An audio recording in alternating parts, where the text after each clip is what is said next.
In the aftermath of media coverage of the US presidential election campaign and Britain's vote to quit the EU, the Oxford Dictionaries Group declared post-truth to be its international word of the year. Well, let's have a look at some of the other linguistic trends from 2016. A new world deserves a new word: post-truth. It's Oxford Dictionary's word of the year, and you'd better get used to it.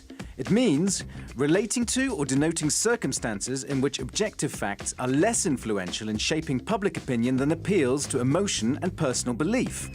Basically, emotion beats truth. Here's an example. Unprecedented bombing. Look what they've been doing to Eastern Aleppo. Hundreds of people were killed. Many have called it genocide. These children are too young to know what it really feels like to be safe. Pulling at your heartstrings rather than explaining a complex reality is what post-truth journalism seems to be about. Most journalists that work in the corporate media don't have any resources to do any kind of investigation, and in fact don't want to do any investigation. They'd rather echo the lies of politicians as if they were the truth. And this has got us into situations like Libya, like Iraq, like Afghanistan, and is likely to get us even more engrossed in the quagmire that is Libya.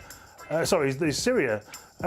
So we've destroyed countries based on lies. Another new concept that's being used to describe our new reality is filter bubble. You can become trapped in one by social media, when algorithms selectively guess what information you'd like to see. But there are also way bigger bubbles than Facebook ones. Take the bubble the majority of US politicians, media outlets and pollsters got themselves stuck in during the presidential election campaign. The idea of a Trump victory had got completely filtered out. Of course they all thought Clinton would win.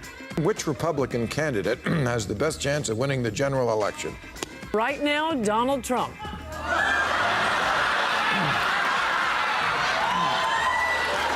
Clinton today is more likely to win. Hillary Clinton's going to win in a landslide. We could be talking landslide. Liberal media so upset, visibly upset, about Donald Trump's victory. You're awake, by the way.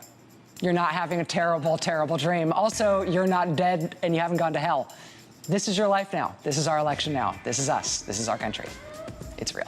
What if there was a place where the unthinkable didn't happen and life could continue for progressive Americans just as before? Now there is.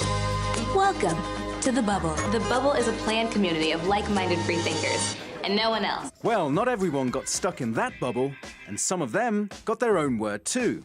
Putinite. That's the label now slapped on anyone who dares suggest that cooperation with Russia actually makes sense. Among those branded Putinites are the American Green Party's Jill Stein and Donald Trump. I know the word is meant in a negative way, but I think it is a word that challenges political correctness, because for many people in the West, Putin is an icon of being against the establishment.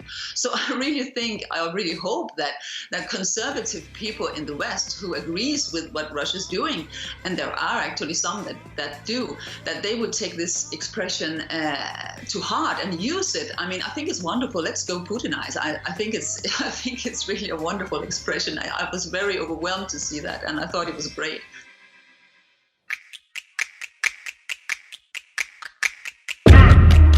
Everybody in the building, everybody got a hand in the air. Everybody in the building, everybody got a hand in the air.